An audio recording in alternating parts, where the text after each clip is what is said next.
ಹಲವು ಕಡೆ ಹೋಟೆಲ್ಗಳನ್ನ ಮುಚ್ಚೋ ಪರಿಸ್ಥಿತಿ ಬಂದಿರೋದ್ರಿಂದ ಹೋಟೆಲ್ ಮಾಲೀಕರುಗಳು ಕಂಗಾಲಾಗಿದ್ದಾರೆ.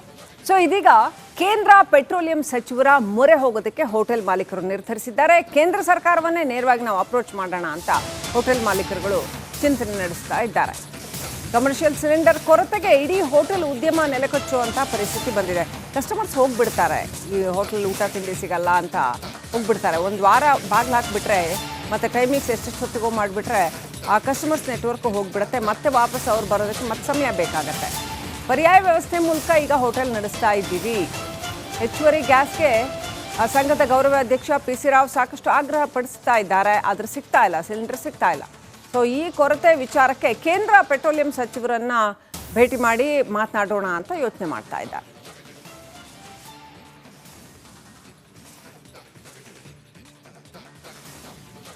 ರಾಜಧಾನಿ ಬೆಂಗಳೂರಿನಲ್ಲಿ ಕಮರ್ಷಿಯಲ್ ಸಿಲಿಂಡರ್ಗಳ ಅಭಾವದಿಂದ ಹೋಟೆಲ್ಗಳಿಗೆ ಸಿಕ್ಕಾಬಟ್ಟೆ ಸಮಸ್ಯೆ ಆಗಿದೆ.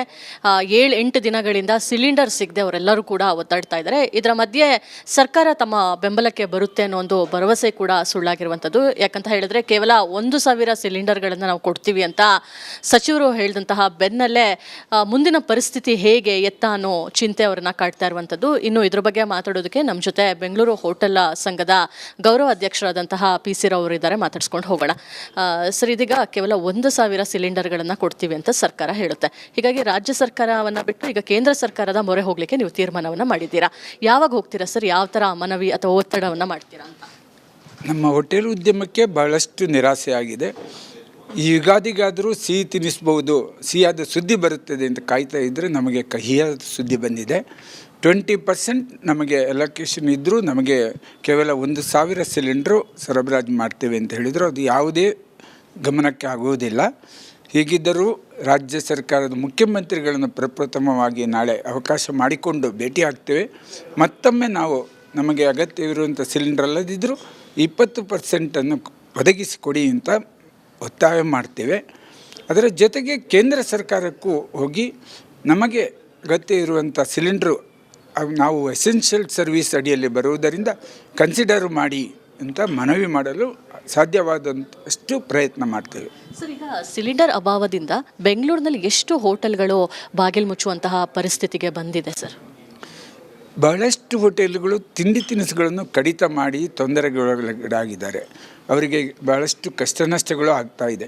ಮುಚ್ಚಿರುವುದು ಒಂದು 20ರಿಂದ 25 ಹೋಟೆಲ್ ಆಗಿದ್ದರೂ ಕೂಡ ತೆರೆದಿರುವ ಹೋಟೆಲು ಅವರ ಹತ್ರ ಇರುವಂಥ ಕೆಲವು ಇಂಡಕ್ಷನ್ ಸ್ಟವ್ ಅಥವಾ ಸೌದೆ ಒಲೆ ಈ ರೀತಿಯಾದಂಥ ಪರಿಹಾರ ವ್ಯವಸ್ಥೆಯಲ್ಲಿ ಅತಿ ಕಡಿಮೆ ತಿಂಡಿ ತಿನಿಸುಗಳನ್ನು ಮಾಡಿ ಗ್ರಾಹಕರಿಗೆ ಉಣಬಡಿಸ್ತಾ ಇದ್ದಾರೆ. ಇದು ಭಾಳ ಸಂಕಷ್ಟದ ಪರಿಸ್ಥಿತಿ. ಮುಂದಿನ ಹಲವು ಕಡೆ ಹೋಟೆಲ್ಗಳನ್ನ ಮುಚ್ಚೋ ಪರಿಸ್ಥಿತಿ ಬಂದಿರೋದ್ರಿಂದ ಹೋಟೆಲ್ ಮಾಲೀಕರುಗಳು ಕಂಗಾಲಾಗಿದ್ದಾರೆ. ಸೊ ಇದೀಗ ಕೇಂದ್ರ ಪೆಟ್ರೋಲಿಯಂ ಸಚಿವರ ಮೊರೆ ಹೋಗೋದಕ್ಕೆ ಹೋಟೆಲ್ ಮಾಲೀಕರು ನಿರ್ಧರಿಸಿದ್ದಾರೆ. ಕೇಂದ್ರ ಸರ್ಕಾರವನ್ನೇ ನೇರವಾಗಿ ನಾವು ಅಪ್ರೋಚ್ ಮಾಡೋಣ ಅಂತ ಹೋಟೆಲ್ ಮಾಲೀಕರುಗಳು ಚಿಂತನೆ ನಡೆಸ್ತಾ ಇದ್ದಾರೆ. ಕಮರ್ಷಿಯಲ್ ಸಿಲಿಂಡರ್ ಕೊರತೆಗೆ ಇಡೀ ಹೋಟೆಲ್ ಉದ್ಯಮ ನೆಲಕಚ್ಚುವಂಥ ಪರಿಸ್ಥಿತಿ ಬಂದಿದೆ. ಕಸ್ಟಮರ್ಸ್ ಹೋಗ್ಬಿಡ್ತಾರೆ, ಈ ಹೋಟೆಲ್ ಊಟ ತಿಂಡಿ ಸಿಗಲ್ಲ ಅಂತ ಹೋಗ್ಬಿಡ್ತಾರೆ. ಒಂದು ವಾರ ಬಾಗಿಲು ಹಾಕಿಬಿಟ್ರೆ ಮತ್ತು ಟೈಮಿಂಗ್ಸ್ ಎಷ್ಟೆಷ್ಟು ಹೊತ್ತಿಗೋ ಮಾಡಿಬಿಟ್ರೆ ಆ ಕಸ್ಟಮರ್ಸ್ ನೆಟ್ವರ್ಕ್ ಹೋಗ್ಬಿಡುತ್ತೆ. ಮತ್ತೆ ವಾಪಸ್ ಅವ್ರು ಬರೋದಕ್ಕೆ ಮತ್ತೆ ಸಮಯ ಬೇಕಾಗತ್ತೆ. ಪರ್ಯಾಯ ವ್ಯವಸ್ಥೆ ಮೂಲಕ ಈಗ ಹೋಟೆಲ್ ನಡೆಸ್ತಾ ಇದ್ದೀವಿ. ಹೆಚ್ಚುವರಿ ಗ್ಯಾಸ್ಗೆ ಸಂಘದ ಗೌರವ ಅಧ್ಯಕ್ಷ PC ರಾವ್ ಸಾಕಷ್ಟು ಆಗ್ರಹ ಪಡಿಸ್ತಾ ಇದ್ದಾರೆ. ಆದರೆ ಸಿಗ್ತಾ ಇಲ್ಲ, ಸಿಲಿಂಡರ್ ಸಿಗ್ತಾ ಇಲ್ಲ. ಸೊ ಈ ಕೊರತೆ ವಿಚಾರಕ್ಕೆ ಕೇಂದ್ರ ಪೆಟ್ರೋಲಿಯಂ ಸಚಿವರನ್ನ ಭೇಟಿ ಮಾಡಿ ಮಾತನಾಡೋಣ ಅಂತ ಯೋಚನೆ ಮಾಡ್ತಾ ಇದ್ದಾರೆ.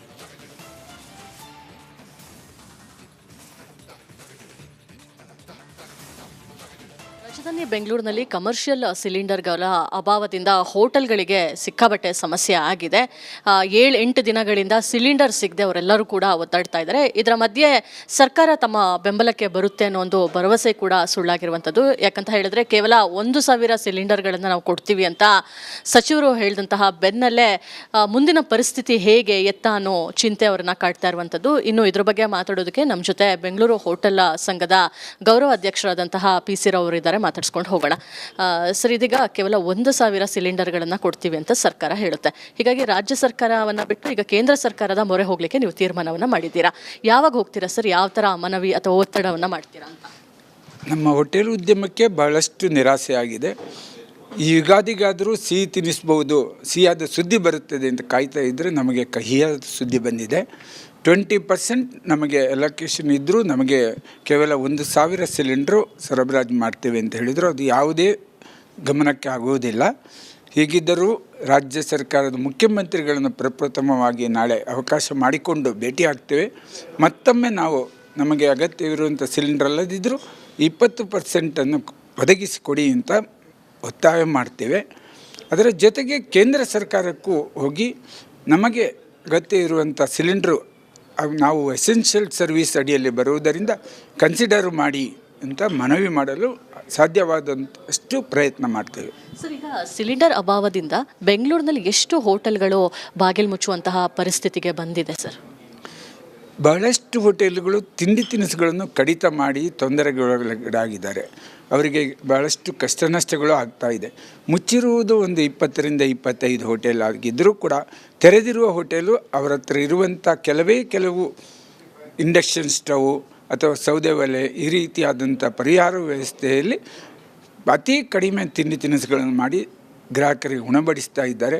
ಇದು ಭಾಳ ಸಂಕಷ್ಟದ ಪರಿಸ್ಥಿತಿ. ಹಲವು ಕಡೆ ಹೋಟೆಲ್ಗಳನ್ನ ಮುಚ್ಚೋ ಪರಿಸ್ಥಿತಿ ಬಂದಿರೋದ್ರಿಂದ ಹೋಟೆಲ್ ಮಾಲೀಕರುಗಳು ಕಂಗಾಲಾಗಿದ್ದಾರೆ. ಸೊ ಇದೀಗ ಕೇಂದ್ರ ಪೆಟ್ರೋಲಿಯಂ ಸಚಿವರ ಮೊರೆ ಹೋಗೋದಕ್ಕೆ ಹೋಟೆಲ್ ಮಾಲೀಕರು ನಿರ್ಧರಿಸಿದ್ದಾರೆ. ಕೇಂದ್ರ ಸರ್ಕಾರವನ್ನೇ ನೇರವಾಗಿ ನಾವು ಅಪ್ರೋಚ್ ಮಾಡೋಣ ಅಂತ ಹೋಟೆಲ್ ಮಾಲೀಕರುಗಳು ಚಿಂತನೆ ನಡೆಸ್ತಾ ಇದ್ದಾರೆ.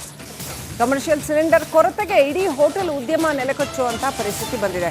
ಕಸ್ಟಮರ್ಸ್ ಹೋಗ್ಬಿಡ್ತಾರೆ, ಈ ಹೋಟೆಲ್ ಊಟ ತಿಂಡಿ ಸಿಗಲ್ಲ ಅಂತ ಹೋಗ್ಬಿಡ್ತಾರೆ. ಒಂದು ವಾರ ಬಾಗಿಲು ಹಾಕಿಬಿಟ್ರೆ ಮತ್ತು ಟೈಮಿಂಗ್ಸ್ ಎಷ್ಟೆಷ್ಟು ಹೊತ್ತಿಗೋ ಮಾಡಿಬಿಟ್ರೆ ಆ ಕಸ್ಟಮರ್ಸ್ ನೆಟ್ವರ್ಕ್ ಹೋಗಿಬಿಡುತ್ತೆ. ಮತ್ತೆ ವಾಪಸ್ ಅವ್ರು ಬರೋದಕ್ಕೆ ಮತ್ತೆ ಸಮಯ ಬೇಕಾಗತ್ತೆ.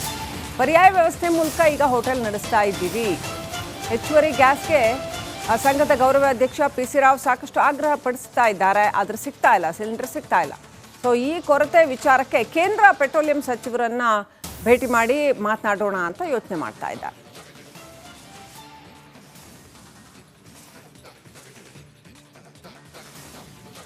ರಾಜಧಾನಿ ಬೆಂಗಳೂರಿನಲ್ಲಿ ಕಮರ್ಷಿಯಲ್ ಸಿಲಿಂಡರ್ಗಳ ಅಭಾವದಿಂದ ಹೋಟೆಲ್ಗಳಿಗೆ ಸಿಕ್ಕಾಬಟ್ಟೆ ಸಮಸ್ಯೆ ಆಗಿದೆ. 7-8 ದಿನಗಳಿಂದ ಸಿಲಿಂಡರ್ ಸಿಗದೆ ಅವರೆಲ್ಲರೂ ಕೂಡ ಒದ್ದಾಡ್ತಾ ಇದ್ದಾರೆ. ಇದರ ಮಧ್ಯೆ ಸರ್ಕಾರ ತಮ್ಮ ಬೆಂಬಲಕ್ಕೆ ಬರುತ್ತೆ ಅನ್ನೋ ಒಂದು ಭರವಸೆ ಕೂಡ ಸುಳ್ಳಾಗಿರುವಂಥದ್ದು. ಯಾಕಂತ ಹೇಳಿದ್ರೆ ಕೇವಲ 1,000 ಸಿಲಿಂಡರ್ಗಳನ್ನು ನಾವು ಕೊಡ್ತೀವಿ ಅಂತ ಸಚಿವರು ಹೇಳಿದಂತಹ ಬೆನ್ನಲ್ಲೇ ಮುಂದಿನ ಪರಿಸ್ಥಿತಿ ಹೇಗೆ ಎತ್ತ ಅನ್ನೋ ಚಿಂತೆ ಅವರನ್ನ ಕಾಡ್ತಾ ಇರುವಂಥದ್ದು. ಇನ್ನು ಇದ್ರ ಬಗ್ಗೆ ಮಾತಾಡೋದಕ್ಕೆ ನಮ್ಮ ಜೊತೆ ಬೆಂಗಳೂರು ಹೋಟೆಲ್ ಸಂಘದ ಗೌರವ ಅಧ್ಯಕ್ಷರಾದಂತಹ PC ರಾವ್ ಅವರು ಇದ್ದಾರೆ. ಮಾತಾಡ್ಸ್ಕೊಂಡು ಹೋಗೋಣ. ಸರ್, ಇದೀಗ ಕೇವಲ 1,000 ಸಿಲಿಂಡರ್ಗಳನ್ನು ಕೊಡ್ತೀವಿ ಅಂತ ಸರ್ಕಾರ ಹೇಳುತ್ತೆ. ಹೀಗಾಗಿ ರಾಜ್ಯ ಸರ್ಕಾರವನ್ನು ಬಿಟ್ಟು ಈಗ ಕೇಂದ್ರ ಸರ್ಕಾರದ ಮೊರೆ ಹೋಗ್ಲಿಕ್ಕೆ ನೀವು ತೀರ್ಮಾನವನ್ನು ಮಾಡಿದ್ದೀರಾ. ಯಾವಾಗ ಹೋಗ್ತೀರಾ ಸರ್? ಯಾವ ಥರ ಮನವಿ ಅಥವಾ ಒತ್ತಡವನ್ನು ಮಾಡ್ತೀರಾ ಅಂತ? ನಮ್ಮ ಹೋಟೆಲ್ ಉದ್ಯಮಕ್ಕೆ ಬಹಳಷ್ಟು ನಿರಾಸೆ ಆಗಿದೆ.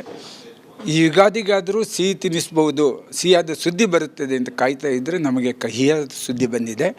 20% ನಮಗೆ ಅಲೋಕೇಶನ್ ಇದ್ದರೂ ನಮಗೆ ಕೇವಲ 1,000 ಸಿಲಿಂಡ್ರು ಸರಬರಾಜು ಮಾಡ್ತೇವೆ ಅಂತ ಹೇಳಿದರು. ಅದು ಯಾವುದೇ ಗಮನಕ್ಕೆ ಆಗುವುದಿಲ್ಲ. ಹೀಗಿದ್ದರೂ ರಾಜ್ಯ ಸರ್ಕಾರದ ಮುಖ್ಯಮಂತ್ರಿಗಳನ್ನು ಪ್ರಪ್ರಥಮವಾಗಿ ನಾಳೆ ಅವಕಾಶ ಮಾಡಿಕೊಂಡು ಭೇಟಿ ಆಗ್ತೇವೆ. ಮತ್ತೊಮ್ಮೆ ನಾವು ನಮಗೆ ಅಗತ್ಯವಿರುವಂಥ ಸಿಲಿಂಡರ್ ಅಲ್ಲದಿದ್ದರೂ 20% ಒದಗಿಸಿಕೊಡಿ ಅಂತ ಒತ್ತಾಯ ಮಾಡ್ತೇವೆ.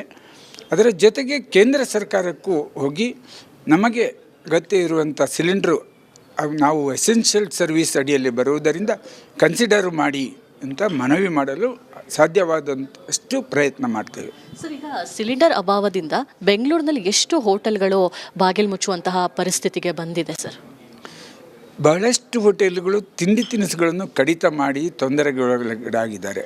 ಅವರಿಗೆ ಬಹಳಷ್ಟು ಕಷ್ಟ ನಷ್ಟಗಳು ಆಗ್ತಾ ಇದೆ. ಮುಚ್ಚಿರುವುದು ಒಂದು 20ರಿಂದ 25 ಹೋಟೆಲ್ ಆಗಿದ್ದರೂ ಕೂಡ ತೆರೆದಿರುವ ಹೋಟೆಲು ಅವರ ಹತ್ರ ಇರುವಂಥ ಕೆಲವು ಇಂಡಕ್ಷನ್ ಸ್ಟವ್ ಅಥವಾ ಸೌದೆ ಒಲೆ ಈ ರೀತಿಯಾದಂಥ ಪರಿಹಾರ ವ್ಯವಸ್ಥೆಯಲ್ಲಿ ಅತಿ ಕಡಿಮೆ ತಿಂಡಿ ತಿನಿಸುಗಳನ್ನು ಮಾಡಿ ಗ್ರಾಹಕರಿಗೆ ಉಣಬಡಿಸ್ತಾ ಇದ್ದಾರೆ. ಇದು ಭಾಳ ಸಂಕಷ್ಟದ ಪರಿಸ್ಥಿತಿ. ಮುಂದಿನ